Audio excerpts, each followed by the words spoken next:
à jouer avec nous.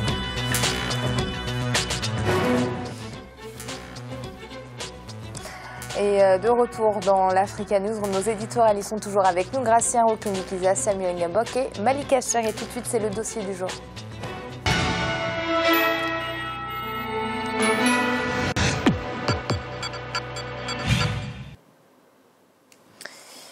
Le Rwanda est un pionnier en Afrique dans l'innovation technologique. Les technologies de l'information et de la communication, les TIC, sont en plein essor au pays d'Émile Colline, et ce depuis 2007. La fibre optique, par exemple, couvre tout le territoire national et l'Internet 4e génération est fonctionnel dans le pays depuis près d'un an.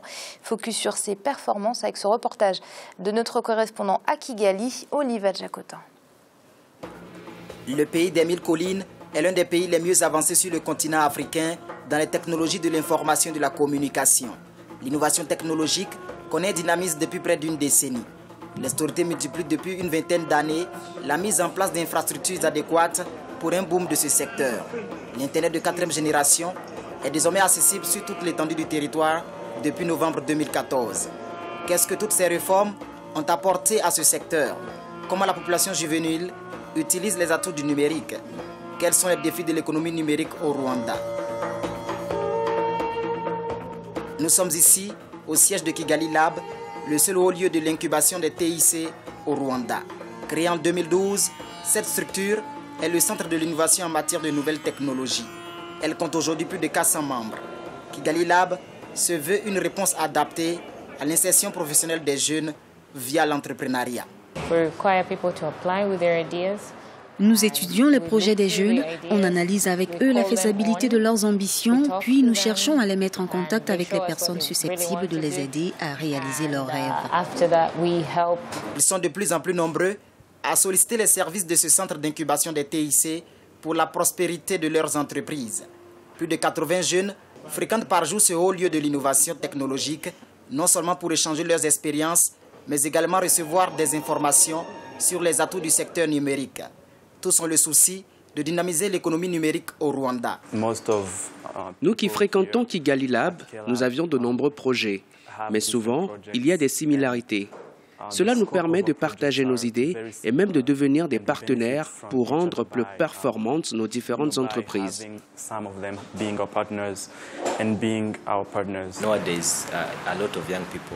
Beaucoup de jeunes pensent toujours qu'après leurs études, le travail viendra frapper à leur porte. J'ai vite compris cela. Je suis dans le développement des logiciels, ça fait 3 ans, et mes activités se portent de mieux en mieux. Le Rwanda vise une économie digitale compétente d'ici 2020. Pour ce faire, le pays développe différents services liés au numérique dans tous les secteurs d'activité. L'engouement et le dynamisme de la jeune génération pour le numérique est un atout considérable pour une économie numérique forte d'ici 5 ans. Mais les défis de ce secteur sont encore nombreux. Pour exploiter le monde numérique, il faut avoir la connaissance numérique. Je pense que le pays est juste au niveau, et est toujours au niveau de l'apprentissage du monde numérique. Les banques sont trop réticentes à financer les projets des jeunes dynamiques dans le domaine du numérique. Cela reste un handicap pour la performance de l'économie digitale dans notre pays. With your solution, with your digital solution, the bank always requires collateral. Depuis 2011, la fibre optique est déployée dans tout le Rwanda. Des télécentres sont même fonctionnels dans les 30 districts du pays, permettant aux populations d'avoir accès aux technologies numériques.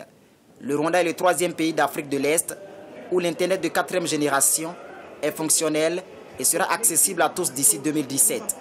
Des réformes encourageantes pour l'essor de l'industrie numérique. Nous voulons passer d'une économie sur base de ressources, essentiellement basée sur l'agriculture, vers une économie basée sur les services, le savoir, une économie digitale.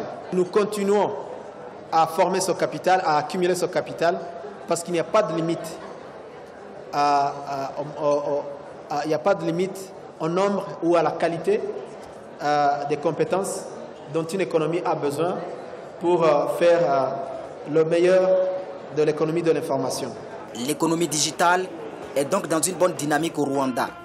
Grâce à ces différentes performances, le numérique commence peu à peu à prendre une part active dans le développement du pays. Il est non seulement pourvoyeur d'emplois, mais aussi créateur de richesses. Les autorités envisagent même d'ici 5 ans de faire du Rwanda le Singapour africain, c'est-à-dire un carrefour technologique régional. Pour ce faire, depuis 2000, le gouvernement a lancé des plans quinquennaux afin de créer un environnement de plus en plus favorable aux initiatives prises dans le domaine des TIC. Le Kenya, la Tanzanie et l'Ouganda possèdent également une plateforme de promotion de l'économie numérique. Le Burundi est le seul pays de la communauté est-africaine ne disposant pas pour le moment de cette innovation. Samuel, le Rwanda est l'un des pays les plus avancés, voire le plus avancé sur le continent dans l'éthique, les technologies de l'information et de la communication. C'est vrai que dans ce domaine-là, le Rwanda a multiplié et cumulé les performances depuis quelques années. Oui, c'est clair que le Rwanda a pris une longueur d'avance sur l'ensemble des pays du continent et rivalise désormais avec des pays qui sont à revenus intermédiaires dans le monde, qui sont classés parmi les meilleurs et qui sont en voie d'être émergents. Et cela est lié aussi à la vision qu'a incarnée l'actuel président, qui a bien voulu faire du Rwanda ce que certains spécialistes appellent aujourd'hui la Suisse de l'Afrique. Si la percée technologique du Rwanda veut positionner le pays comme étant le Singapour, le carrefour technologique de demain, il faut savoir que dans le domaine financier et économique, le Rwanda est déjà perçu comme la Suisse de l'Afrique, de par les constructions infrastructurelles modernes, par la dynamisation de son économie, mais aussi par la capacité de rayonnement du président. Il y a une certaine diplomatie présidentielle, c'est-à-dire que le président Kagame participe à des conférences, à des sommets, à des séminaires internationaux de très haut niveau et il présente son pays sans toutefois avoir besoin de conseillers ou d'experts à ses côtés. Et cela participe aussi à faire du Rwanda un pôle d'attraction économique et il est nécessaire que face à tous ces acquis, que la dimension numérique soit aussi au rendez-vous, parce que sans ce facteur multiplicateur de puissance et de croissance, je pense que le Rwanda n'aurait pas pu atteindre ses objectifs fixés jusqu'ici. Et je pense que si cette étape est déjà acquise, il faut que le Rwanda songe désormais à s'approprier la technologie de l'information en termes de production, mais aussi en termes de diffusion ou d'exportation de cette technologie industrielle auprès des pays qui en auraient besoin. Alors Malik, comment et de quelle manière ces performances en matière d'innovation technologique favorisent le développement économique du Rwanda ? La transition justement numérique permet un gain de productivité dans tous les secteurs. C'est pour ça quand vous traitez des données qui n'étaient pas numérisées et que vous les numérisez, dans tous les secteurs, vous avez un gain de productivité extraordinaire. Donc la valorisation des TIC à travers le territoire, ça permet aussi de connecter la population mieux entre elles. Donc ça peut être dans le secteur de la santé, ça peut être dans l'e-éducation. Donc il y a tous ces secteurs-là peuvent gagner en productivité grâce aux nouvelles technologies. Mais je reviendrai juste 2 minutes sur ce qu'a dit Samuel. Samuel a raison, mais il faut savoir que le Rwanda a mis en place trois plans afin de le faire sortir sur le plan des TIC. Il y a eu ce premier plan de 2000 à 2005 qui a permis de créer un climat d'affaires, un climat soucieux de promouvoir les TIC dans le pays. Il y a eu ce second plan qui a permis de mailler le territoire en infrastructure et vous l'avez rappelé en fibre optique. Et enfin ce troisième plan qui consiste justement à promouvoir ces services-là. Néanmoins, ça peut être freiné par la frilosité de certaines banques, comme cela a été noté dans le reportage. Donc j'espère que les banques sauront aussi accompagner cette transformation, parce qu'il faut aussi, c'est une pédagogie qu'il faut avoir aussi vers les banques. Il faut leur dire qu'on passe d'une économie à une économie numérique et tout le monde n'a pas cette faculté à savoir ce que c'est une économie numérique. Donc il faut qu'aussi c'est une psychologie qui rentre difficilement dans les esprits et ça demande du temps. Donc j'espère que le Rwanda va y parvenir, mais c'est sur le bon chemin. Alors, Gracie, on parlait de la Suisse du continent africain. Samuel parlait également du Singapour du continent africain. C'est l'ambition, justement, des autorités de devenir le Singapour africain d'ici à 5 ans. Est-ce que c'est une ambition qui est réalisable? Oui, au Rwanda, il y a ce que tout le monde en parle, c'est la vision 2020. cette vision 2020, justement, c'est dans 5 ans. En 2020, c'est-à-dire qu'il n'y aurait plus de pauvres au Rwanda. Il y a une bonne évolution, une bonne croissance, ce qui fait que je pense aujourd'hui il doit y avoir environ dans les 13% de la population qui se trouve en dessous du seuil de la pauvreté. Alors, pour y arriver, c'est que le Rwanda a misé sur beaucoup de choses. Il y a l'agriculture. D'abord, ils essaient en fait de laisser au niveau de l'agriculture. Pas beaucoup de gens, peu de gens, mais assez productifs.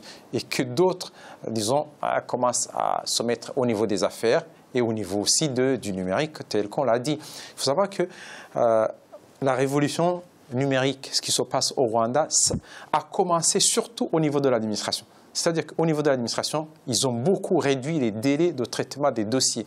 On peut faire dédouaner de la marchandise en très peu de temps.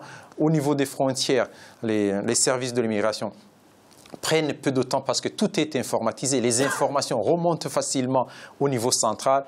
Bon, dans tous les domaines, quel que soit le domaine de la production, de la sécurité, de tout.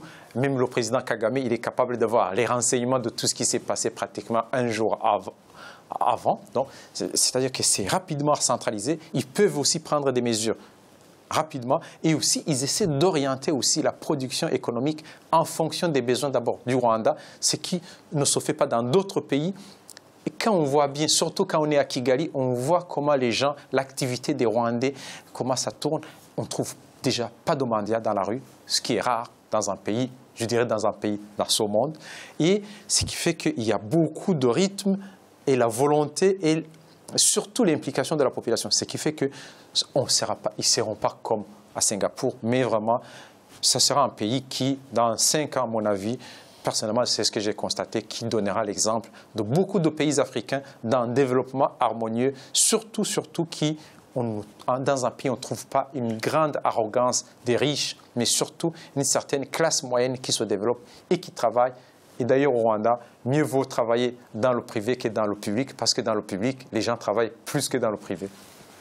Samuel, je vous voyais acquiescer. Le Rwanda, c'est un exemple aujourd'hui pour le continent africain? Oui, c'est un exemple. Je pense que c'est l'un des rares pays qui, au début de la décennie 90, était encore très en retard. Très en retard, non seulement sur le plan du développement, du processus de développement, mais aussi littéralement fragilisé par cette guerre fratricide qui a brutalement effondré l'État. C'est un exemple en tout point de vue parce que même au niveau de l'intégration des questions de genre, le Rwanda se présente aujourd'hui sur le continent comme l'un des rares pays à intégrer la notion de genre dans l'administration publique, dans la gestion des affaires publiques, dans les sphères politiques. Au Parlement, il y a cet équilibre entre les hommes et les femmes. Au niveau de la diversification de l'économie en présentant le pôle agricole, on a vu qu'à l'issue de l'accord de paix qui a établi les bases de la construction de l'État rwandais, il est ressorti que les femmes devraient prendre une part importante dans le développement du secteur agricole. Et au bout de 4-5 ans, on a vu que le secteur agricole, les productions dans le secteur agricole ont été multipliées par 3 en termes de rendement. Et donc je pense que c'est une vision qui est une vision à inspirer, à copier et à contextualiser selon les besoins des États qui sont encore en retard par rapport à ce pays. Malik, vous vouliez intervenir? Oui, il faut rappeler aussi qu'il y a le président rwandais, Paul Kagame, qui est l'un des plus actifs sur les réseaux sociaux, donc il montre l'exemple aussi. C'est ça qui est intéressant, parce que c'est rare de voir des présidents africains qui sont aussi présents sur les réseaux sociaux, qui utilisent les nouvelles technologies. Donc lui, il met sa personne, à contribution, et voilà, il est sur Twitter, il est sur Facebook, et il communique avec sa population, et ça, c'est très bien aussi ressenti par la population d'un président qui est en avance aussi sur son temps, et qui a une vision à l'avenir pour son pays. Et ce sera le mot de la fin, en tout cas pour cette deuxième partie, puisque c'est l'heure de marquer une nouvelle pause. On se retrouve très vite pour la suite de l'Africaine News. On va tout de suite.